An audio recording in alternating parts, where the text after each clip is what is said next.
Hey everyone, Dr. Frunkey here with a review on the Hinderer XM-18 3.5-inch fatty Wharncliffe.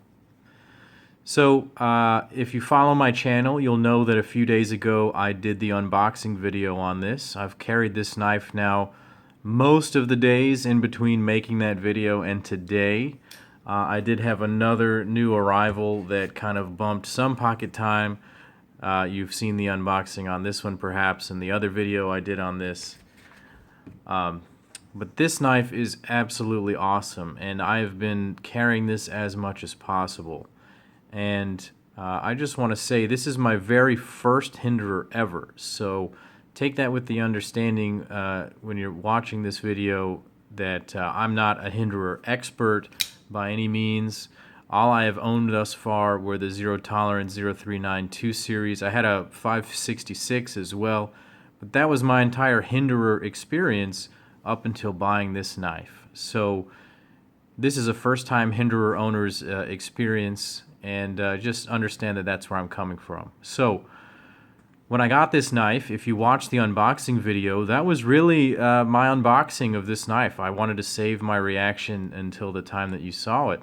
And, you know, I was left speechless because I knew that Hinderer makes a high-quality knife. They make an overbuilt, USA-made blade, and everyone knows that it's a high-quality item and that it's tough, it's built to last, and it's ergonomic. And when I opened it, I was absolutely at a loss for words. I was kind of having, like, physiological responses. My mouth was watering, my voice was stuttering. It was great. Even now, just looking at it through the camera here, it's a beautiful, beautiful knife, and I just want to stare at it. But after a week of carrying this knife, I have also realized this is a great carry knife. So that's sort of my overview of the knife. Let's talk about this in specifics here. We've got a 3.5-inch blade with a 3.125-inch cutting edge of CPM S35 VN steel. So a USA-made steel, a USA-made knife. You gotta love that combo. It's got a nice forward finger choil, which will accommodate a full-size hand. It's got some jimping up top. That's not overly aggressive, but it does work. If you really bury your thumb into it, it will work. This is the Wharncliffe edition, so Hinderer has its own Wharncliffe variant that is really much more on the side of tactical than it is practical, but I think that it is still a very useful blade shape. If you are planning to do mostly draw cuts or small stab cuts, and with this knife, even real strong push cuts if you're going to use the middle of that blade, this is a good knife for you. And most of my EDC tasks are like that. Relatively small to medium cutting tasks. I don't do heavy cutting all day, every day. So this knife is well equipped for what I wanted it to do. And the main difference, as I've highlighted in other videos, between this and the Hinderer, I should say the Zero Tolerance version of the Hinderer Wharncliffe, is that the tip is a bit thicker and stronger rather than so pointy and sharp. And so it lends itself to more of a useful role. Moving back, we can talk about these different components here. We've talked about the blade. The pivot is Hinderer's own proprietary pivot system. It's got the outer sleeve and the inner screw. It runs on Teflon washers. I'm not sure I'm going to be able to get it to focus on that, but there are some Teflon washers in there. And that is perhaps the biggest point of controversy about Hinderer knives. Zero Tolerance has proven that the ergonomics and the blade shapes offered by Hinderer are exceptional for everyday carry use, and they've taken that and maybe one-upped Hinderer by putting in ball-bearing pivot systems and incredibly smooth actions and strong detents. The complaint that a lot of people have had for years is that the detent is too weak on their Hinderer and that it just doesn't flip even though it has a flipper. Now, again, as a first-time Hinderer owner, I was incredibly nervous that that was what I was going to experience, that my knife was going to have no flipping action, that it was going to be weak, and I was going to be really upset that I've spent all this money on a knife that I can't even really enjoy that much. However, I was pleasantly surprised when I received this knife, and the action was absolutely spectacular.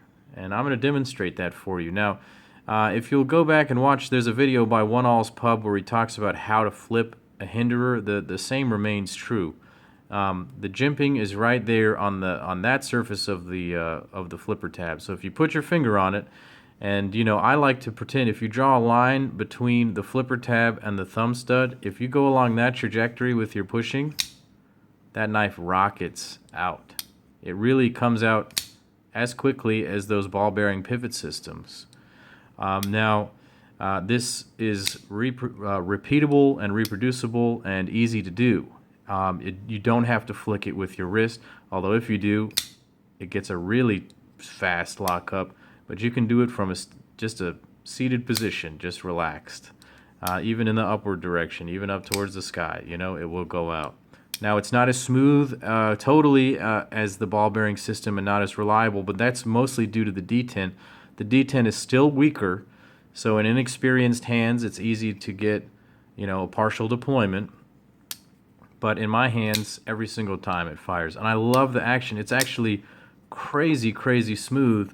Watch, on the close, I just have to shake it a little bit. So very, very smooth. I love that closure. I'm addicted to it. The tension on the lock bar is not immense, and so it makes for disengaging very easy. There is no lock bar insert, but there's also no catching on the blade, so that's no problem. Lock stick, that's the word I'm looking for, no lock stick. So we talked about the pivot.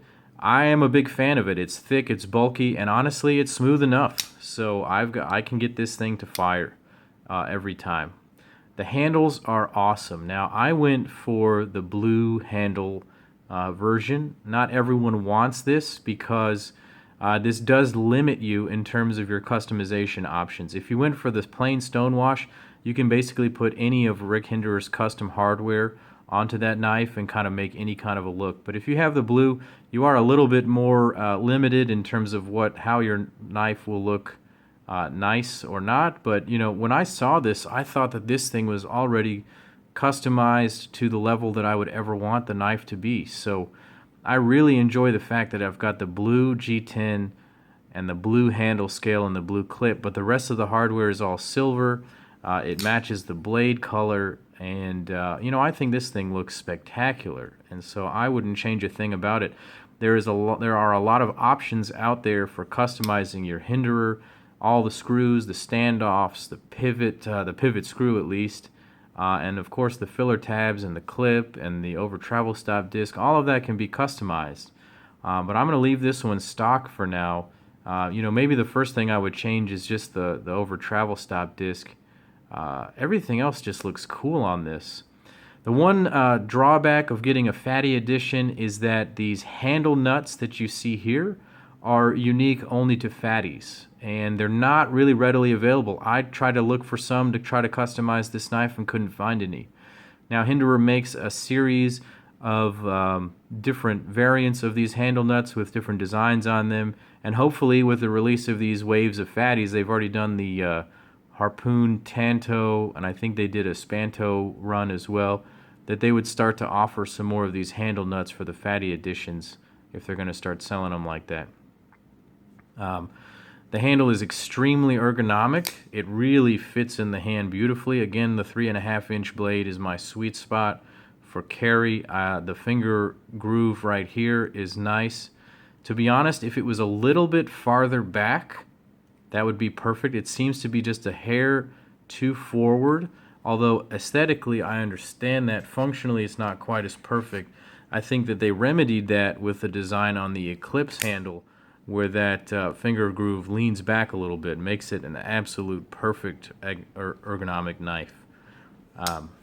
Another small ergonomic ding on this knife is going to be the jimping on the top. This has been a discussion that has been exhausted throughout the interwebs, but I'm going to echo that when saying that when you do the flipping action, it is a push button action, and every time you do that, you're pushing your finger directly onto jimping. I'm going to do that again here. Every single time. Now, when I do that every single time, let me see if I can get the camera to focus on my finger here.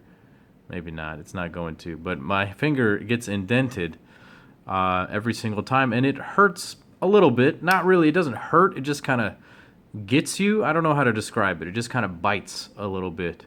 And over the course of a day, with a dude like me who likes to sort of use the knife opening and closing as almost like a stress reliever, you know, some people are getting into those finger spinners, but, you know, this still does it for me, just opening and closing a knife. I like that a lot. That can get painful on the finger after a little while. The lock bar tension is very light, and so that doesn't really hurt the thumb. This jimping never really becomes a problem for me, although I have a very calloused thumb from doing this with multiple knives all the time. So those are the only real ergonomic hits. Otherwise, it is an absolutely stunningly beautiful knife. It handles very well. I love the fact that there's a forward finger choil. That gives you so much control over that edge, and I can imagine using this in really highly detailed work and just very carefully, and I'm not going to lose control of that tip. This, you'll definitely get some more aggressive cuts. That finger guard right there with the flipper tab is going to function really nicely. I've done a lot of cutting with this. This knife came not as sharp as I wanted to. I actually touched it up on the Spyderco Sharp Maker with just a few runs on the ultrafine stones. This thing is crazy sharp now. So I don't really know much about that in terms of how other blades come from the Hinderer factory, but this one needed a touch up right when I got it. It's incredibly sharp now and slices pretty darn well for a .185 inch thickness blade. Slices pretty darn well. I don't want to go around cutting any apples with this, but papers, boxes, cardboard, that kind of stuff is just going to be decimated by this blade. So we've talked about sort of each component. Let's talk about how this thing carries and how it functions in my EDC. So I tend to wear blue on most days. I have to wear scrubs where I work, and so having a blue handled knife makes it very subtle for me. I need to look professional at all times, and I don't really want to have something that's sticking out that looks really aggressive and scaring people. So this is nice to have that subtlety going on there in my EDC. Now, when I carry, this rides up just a little bit. If you know me and my videos, I carry in the waistband most of the time, just because of the nature of how I work and what I have to do every day. So having a little bit of knife sticking up can sometimes be a problem. If you have any kind of a gut, it's going to kind of poke into this depending on where you put the knife on your waistband. But in the pocket, it's ideal.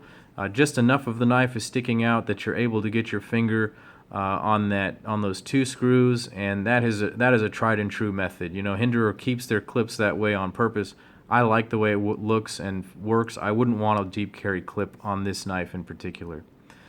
The weight is somewhere around 6 ounces. I'm going to pull out the scale here so we can get a completely accurate number on what a factory fatty weighs. It comes in right at 5.71 ounces. So certainly not a light knife by any means. We're not looking at a Benchmade 940 here or a Spyderco Sage.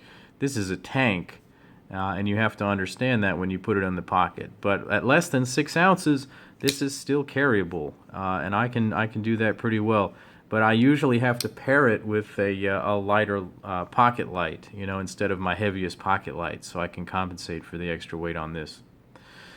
I also really enjoy the blade shape. It's very functional on a day-to-day basis. I really like that this has a thicker tip. I'm glad I got the fatty edition on this, because I feel pretty confident that that's a fairly strong tip. My EDC, you know, the things that I do with my knives, there is a chance that I could break the tip on the zero tolerance Wharncliffe. And I sometimes hesitate to use that for any type of really hard cutting tasks. but this tip is much more reinforced, you know, really thick. I think that that's going to stand up to almost anything except for this most ridiculously stupid of uses. That's about all I have to say on this knife. Really, really excited to have this in my collection. I am really impressed with the quality and the feel of this Hinderer. It's above and beyond the ZTs. There's just no comparing the two on that in that regard.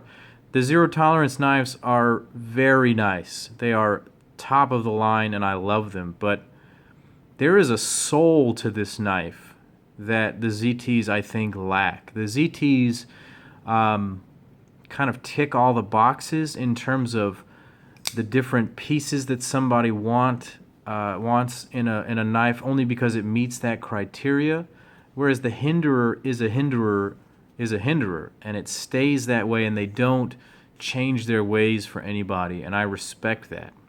I had the thought the other day that the zero tolerance is like a Ferrari. It is precision engineered. It is fine-tuned to be the highest performing in all aspects. It has the highest quality steel, the highest quality bearing system and pivot, and the highest quality materials. And it's built to tick all those boxes, but it tends to be a little bit prettier. It tends to not get used quite as much because of that, and a lot of times they end up garage queens or safe queens. But the Hinderer is more like an old school muscle car. It's got high performance. It will rip your face off in the right situations. It will impress you every single time you drive it. It will kind of startle you sometimes.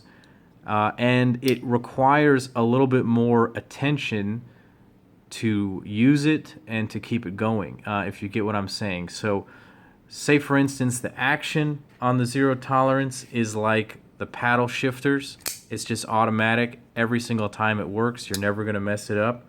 Whereas the action on the Hinderer is like a stick shift where you have to kind of get a feel for it, you know, hit the clutch at the right time, move that gear, and if you do it the right way, it's incredibly satisfying, and it's really fun, and it's different and not worse, but just different, and you just have to learn to appreciate it in that way.